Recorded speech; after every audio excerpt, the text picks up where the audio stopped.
Di selatan Israel, di perbatasan antara wilayah subur dan hamparan tandus gurun Negev, terdapat pemandangan yang sekilas tampak seperti kesalahan pada peta. Di tengah lanskap gurun yang kering dan berdebu, muncul sebidang hijau pekat yang kontras, sebuah hutan bernama Hutan Yatir. Pertanyaannya sederhana, namun mendasar. Bagaimana mungkin hutan dapat bertahan di tepi gurun? Secara konvensional, membangun hutan berarti menanam benih, menumbuhkan bibit, dan menyediakan irigasi jangka panjang.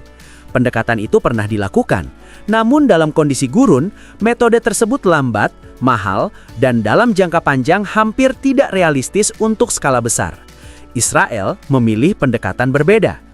Alih-alih terus bergantung pada penanaman ulang, pengelola hutan menerapkan metode yang pada pandangan pertama tampak kontradiktif.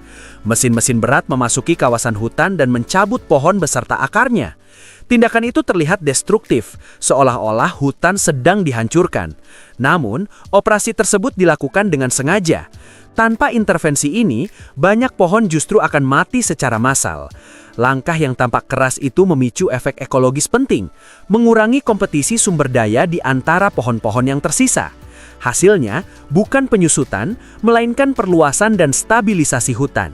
Skalanya pun signifikan, bukan puluhan atau ratusan pohon, melainkan ratusan ribu.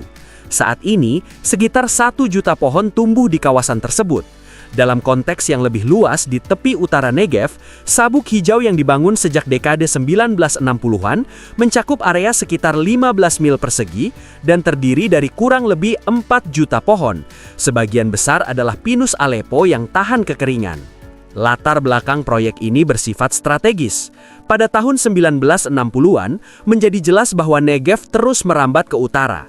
Israel memiliki lahan subur yang terbatas. Isunya bukan sekedar penghijauan, melainkan perlindungan wilayah produktif. Jika pasir terus bergerak, di mana pertanian akan bertahan? Bagaimana menjaga tanah tetap sehat? Solusinya adalah membangun penghalang biologis, bukan tembok beton, melainkan tembok pepohonan. Akar pohon diharapkan mengikat tanah, memperlambat erosi, serta membantu mempertahankan kelembapan. Dalam kata lain, menciptakan zona transisi yang mampu menahan laju gurun. Pada tahap awal, strategi itu terbukti berhasil. Namun keberhasilan tersebut menghadapi ujian berat. Dalam tahun-tahun kekeringan ekstrim, antara 5 hingga 10% pohon di Yatir dapat mati. Di beberapa area, angka kerugian bahkan melampaui 80%. Penelitian menunjukkan bahwa penyebab utamanya adalah tekanan air yang sangat tinggi. Pohon-pohon itu mati bukan karena usia atau penyakit, melainkan karena kehausan. Ironisnya, hutan yang dirancang untuk menahan gurun justru mulai kekurangan sumber daya. Solusi intuitifnya adalah menanam kembali pohon yang mati. Namun di Yatir, pendekatan itu tidak efektif. Bibit muda membutuhkan air, nutrisi, dan ruang untuk tumbuh. Sementara itu, pohon-pohon dewasa telah menguasai hampir seluruh sumber daya yang tersedia. Upaya penanaman ulang beresiko gagal karena kompetisi internal hutan itu sendiri. Disinilah muncul kebijakan yang tampak paradoks. Untuk menyelamatkan hutan, sebagian hutan harus ditebang. Penjarangan agresif dilakukan untuk mengurangi kepadatan dan menurunkan tekanan air. Dengan lebih sedikit pohon yang bersaing, sistem akar yang tersisa memiliki akses lebih baik terhadap kelembapan tanah. Tindakan ini bukan penghancuran, melainkan strategi adaptasi terhadap batas ekologis yang sangat ketat. Selama periode kekeringan parah, Yatir tidak melemah secara bertahap. Ia beresiko runtuh dalam skala besar sekaligus. Oleh karena itu, intervensi mekanis menjadi alat manajemen untuk mencegah keruntuhan total. Hutan ini kini bukan hanya sabuk hijau di tepi gurun, melainkan laboratorium hidup tentang bagaimana ekosistem buatan bertahan di ambang batas sumber dayanya. Yatir menunjukkan bahwa dalam kondisi ekstrim, keberlanjutan kadang menuntut keputusan yang tampak bertentangan dengan intuisi, mengurangi untuk melindungi, dan menebang untuk mempertahankan kehidupan. Di lingkungan gurun, prinsip dasarnya sederhana. Yang menentukan kelangsungan hidup bukanlah banyaknya biomasa hijau, melainkan ketersediaan air. Di hutan Yatir, pelajaran ini menjadi sangat nyata. Ketika hutan tumbuh terlalu rapat, setiap pohon berubah menjadi pesaing yang menyerap air tanah hingga batas kritis. Pada tahun-tahun dengan curah hujan rata-rata, sistem tersebut masih mampu bertahan. Namun ketika kekeringan ekstrim melanda, kompetisi berubah menjadi hukuman mati. Kematian tidak terjadi secara perlahan, ia datang dalam gelombang. Disinilah strategi penjarangan mengubah persamaan. Untuk membuat hutan bertahan, jumlah pohon justru harus dikurangi. Pendekatannya tegas dan selektif. Sebagian tegakan ditebang agar pohon yang tersisa memperoleh lebih banyak air, nutrisi, dan layap. Dalam prakteknya, hasilnya signifikan. Dengan kepadatan yang lebih rendah, pohon-pohon yang bertahan tumbuh lebih cepat dan mengalami tekanan air yang lebih ringan. Hutan juga berhenti berfungsi seperti selimut tertutup yang seragam. Celah terbuka di kanopi, lapisan bawah mulai berkembang, dan iklim mikro berubah. Namun penjarangan bukanlah solusi ajaib. Ia hanya efektif dalam dosis yang tepat. Israel berhasil menemukan cara mempertahankan tegakan tanpa menanam satu pun bibit baru. Namun muncul pertanyaan yang lebih mendasar. Bisakah hutan ini bertahan tanpa campur tangan manusia? Masalah berikutnya adalah regenerasi. Pinus Aleppo yang mendominasi kawasan tersebut hampir tidak regenerasi secara alami. Bibit jarang muncul, dan jikapun tumbuh, seringkali mati dengan cepat akibat kekeringan dan persaingan. Hutan itu pada dasarnya menjadi sistem tanpa generasi penerus. Sebagian besar pohon ditanam pada tahun 1960-an. Saat ini banyak yang berusia 50 hingga 60 tahun. Fase ketika pertumbuhan melambat, tajuk menipis, stabilitas menurun, dan tekanan panas dan kekeringan meningkat. Jika tidak ada pohon baru yang tumbuh, maka dalam 10 hingga 30 tahun ke depan, struktur hutan akan mulai runtuh dengan sendirinya.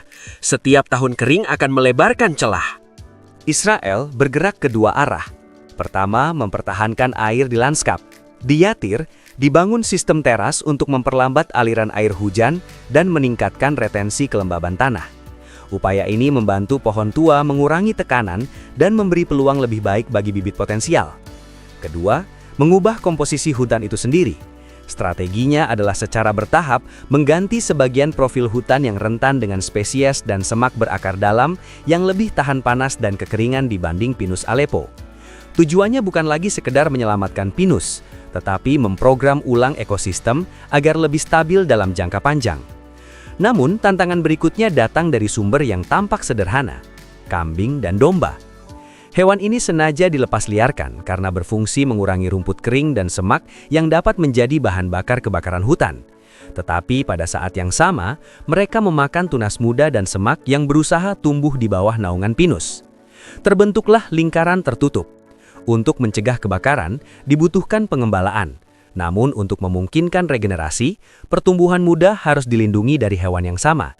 Jika program besar-besaran untuk mengganti spesies diluncurkan, maka ternak otomatis menjadi ancaman utama. Masa depan Yatir tetap tidak pasti. Hutan ini terus dipertahankan melalui intervensi aktif, tetapi pada dasarnya ia berdiri di lingkungan yang secara alami tidak mendukung keberadaannya. Kekeringan, penuaan, dan kompetisi air terus menekan sistem. Setiap tahun, pertanyaannya sama. Sampai kapan pengendalian manusia dapat menahan kecenderungan alam untuk menghapusnya? Untuk memahami jawabannya, perhatian beralih ke tempat lain, ke China. Di utara dan tengah China, terbentang wilayah luas yang dikenal sebagai dataran tinggi Loess. Dahulu, hampir setengah kawasan ini tertutup hutan dan vegetasi bertingkat. Bukan tambalan kecil, melainkan sabuk berkelanjutan selebar sekitar 125 hingga 250 mil, dengan luas kurang lebih 247.000 mil persegi, kira-kira seukuran Prancis. Bagaimana lanskap sebesar itu bisa hancur? Jawabannya berlangsung perlahan namun konsisten. Hutan ditebang untuk bahan bakar dan konstruksi. Pertanian meluas hingga ke lereng curam yang rapuh. Ternak merumput dan menginjak-injak vegetasi yang tersisa, menghilangkan akar yang menahan tanah. Pada masanya, semua itu tampak seperti aktivitas sehari-hari, bukan bencana. Pada abad ke-19, hanya 4% vegetasi asli yang tersisa. Setelah perlindungan alami hilang, tanah terpapar langsung pada hujan dan angin. Lapisan atas terikis dan terbawa ke lembah serta menuju Sungai Kuning. Tahun demi tahun, erosi membentuk jurang tandus dan lanskap yang rusak luas. Memulihkan wilayah sebesar itu tidak bisa dengan menanam beberapa pohon. Skala kerusakan menuntut pendekatan sistemik. Upaya pengendalian erosi dan revitalisasi dimulai pada 1950-an dan 1960-an, tetapi meningkat drastis pada 1990-an. Pendekatannya menyerupai rekayasa lanskap skala besar. Lereng dilindungi dengan sabuk penanaman baru. Jurang di teras menjadi undak untuk memperlambat aliran air dan mengurangi erosi. Waduk kecil serta sistem irigasi dibangun untuk mengatur distribusi air. Dan salah satu langkah paling menentukan adalah pembatasan pengembalaan. Ternak yang sebelumnya bebas berkeliaran di lereng bukit, kini dilarang memasuki area yang direhabilitasi. Disinilah perbandingan menjadi jelas. Baik di Yatir maupun di dataran tinggi Loess, pertanyaan dasarnya sama. Bagaimana memulihkan atau mempertahankan hutan di wilayah yang secara alami rentan? Jawabannya bukan tindakan tunggal, melainkan kombinasi kebijakan, rekayasa ekologi, dan pengelolaan jangka panjang. Di kedua tempat itu, hutan bukan sekedar kumpulan pohon, melainkan sistem yang harus terus dirancang ulang agar dapat bertahan di tengah tekanan iklim dan sejarah manusia. Sejak akhir 1990-an, sekitar 10 juta hektar lahan terdegradasi berhasil diubah menjadi hutan, semak, dan padang rumput. Yang terpenting, vegetasi tersebut tidak hanya tumbuh, tetapi juga bertahan. Tingkat erosi menurun dan di sekitar 34% wilayah, kehilangan tanah melambat secara signifikan. Keberhasilan ini menunjukkan bahwa restorasi lanskap skala besar mungkin dilakukan, bahkan setelah berabad-abad degradasi. Kini kita kembali ke Israel. Skalanya jauh lebih kecil dibanding China, tetapi perjuangannya serupa. Tanah cenderung kembali menjadi gurun, dan manusia harus menahannya dengan intervensi yang disengaja dan berkelanjutan. Namun China dan Israel memiliki kapasitas teknis dan institusional yang kuat. Bagaimana dengan negara yang tidak dikenal karena kekuatan teknologinya, tetapi tetap menghadapi ancaman eksistensial? Di Pakistan, tepatnya di Provinsi Khyber Pakhtunkhwa, terjadi transformasi besar. Wilayah ini dahulu mengalami deforestasi parah dan erosi berat, contoh nyata dari lahan yang hampir mati. 4 tahun kemudian, pemandangannya berubah drastis. Lebih dari 1 miliar pohon ditanam, memulihkan sekitar 865.000 hektar lahan yang sebelumnya tandus. Program ini lahir bukan dari ambisi pencitraan hijau, melainkan dari kebutuhan untuk bertahan hidup. Pakistan termasuk negara yang sangat rentan terhadap perubahan iklim. Glasier Himalaya mencair lebih cepat, memicu banjir bandang alih-alih aliran air stabil. Tutupan hutan nasional tersisa hanya sekitar 2 hingga 5%. Tanpa sabuk pepohonan, tanah kehilangan kemampuan menahan air dan suhu melonjak, di sebagian kota melebihi 50 derajat Celcius. Pada 2014, program Billion Tree Tsunami diluncurkan. Pemerintah provinsi mengambil pendekatan berbeda. Alih-alih bergantung pada perusahaan besar, kontrak pembibitan diberikan kepada masyarakat. Ribuan pembibitan rumahan bermunculan. Bagi banyak keluarga, terutama perempuan dan lansia, ini menjadi sumber penghasilan utama. Negara menjamin pembelian bibit yang mereka tanam. Namun, tantangan besar segera muncul. Selama beberapa dekade, sumber daya hutan dikuasai jaringan kuat yang tidak bersedia kehilangan keuntungan dari penebangan ilegal. Ancaman dan kekerasan terjadi. Beberapa petugas kehutanan bahkan tewas saat mencoba melindungi perkebunan baru. Sebagai respons, pemerintah memberikan kewenangan kepolisian kepada petugas kehutanan dan mengerahkan unit tentara untuk patroli. Inisiatif lingkungan berubah menjadi operasi keamanan berskala penuh. Hasilnya nyata, 1 miliar pohon ditanam dan lanskap Khyber Pakhtunkhwa berubah drastis. Namun secara nasional, tantangan tetap besar.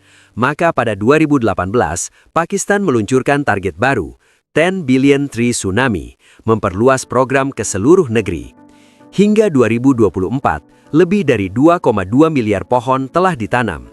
Target 10 miliar belum tercapai, tetapi skalanya sudah cukup untuk mulai membentuk ulang lanskap nasional. Lalu muncul pertanyaan, bisakah restorasi dibuat lebih efisien dan lebih murah? Jawaban eksperimental datang dari Kenya, yang kehilangan sekitar 200.000 hektar hutan setiap tahun. Penanaman konvensional tidak cukup berhasil. Banyak bibit mati sebelum mampu berakar kuat. Matahari memanggang tanah. Hujan jarang dan tak terduga. Sementara burung, hewan pengerat, kambing dan antelop memakan tunas muda. Jika tren ini berlanjut, Kenya dapat kehilangan 49–55% tutupan hutan dan vegetasinya pada 2040. Salah satu solusi yang diuji tampak seperti fiksi ilmiah, bola benih yang dijatuhkan dari udara. Pelet kecil ini berisi benih pohon dan rumput asli, dilapisi campuran biochar dan pengikat nutrisi. Lapisan tersebut memiliki beberapa fungsi sekaligus. Ia melindungi benih dari burung dan hewan penggerat karena rasa pahit dan teksturnya yang keras. Ia memantulkan radiasi UV dan mengurangi panas berlebih. Struktur berpori biochar menahan kelembaban, memungkinkan benih tidur hingga musim hujan tiba. Saat tanah basah, kapsul berubah menjadi sumber nutrisi awal bagi akar muda. Dari segi biaya, perbedaannya mencolok. Penaburan dari udara diperkirakan sekitar $30 per 2,5 hektar, sementara penanaman bibit manual dapat mencapai $1.000 untuk luas yang sama. Bahkan metode ini bisa dibuat lebih murah lagi. Bola benih tidak harus dijatuhkan dari pesawat. Individu dapat menyebarkannya dengan tangan atau ketapel. Dengan melibatkan sukarelawan dan sekolah, jutaan bola dapat didistribusikan dengan biaya minimal. Sejak 2016, organisasi Seed Balls Kenya telah mendistribusikan sekitar 60,5 juta bola benih. Sementara itu, Kenya Forestry Research Institute juga menyebarkan sekitar 18 juta tambahan dengan dukungan sektor swasta, lembaga pemerintah, sekolah, dan masyarakat. Dari Tiongkok hingga Israel, dari Pakistan hingga Kenya, satu pola menjadi jelas. Restorasi bukanlah satu metode tunggal, melainkan rangkaian strategi yang disesuaikan dengan konteks lokal, mulai dari terasering dan pembatasan penggembalaan hingga mobilisasi masyarakat dan teknologi kapsul benih. Di setiap tempat, pertanyaannya sama, bagaimana manusia dapat bekerja cukup cepat untuk mengimbangi tekanan alam dan sejarahnya sendiri. Dalam konteks hutan yang rapuh dan membutuhkan intervensi presisi, teknologi otonom bukanlah pengganti manusia sepenuhnya. Ia adalah alat, dirancang bukan untuk menanam sebanyak mungkin pohon, tetapi untuk memastikan setiap pohon yang ditanam memiliki peluang terbaik untuk bertahan hidup. Bagikan pendapat Anda di kolom komentar di bawah ini. Jangan lupa untuk like, subscribe, dan aktifkan notifikasi pada video ini agar tetap mendapatkan informasi tentang perkembangan terbaru dalam perubahan tatanan dunia yang sedang berlangsung. Terima kasih telah menonton, dan sampai jumpa di video berikutnya.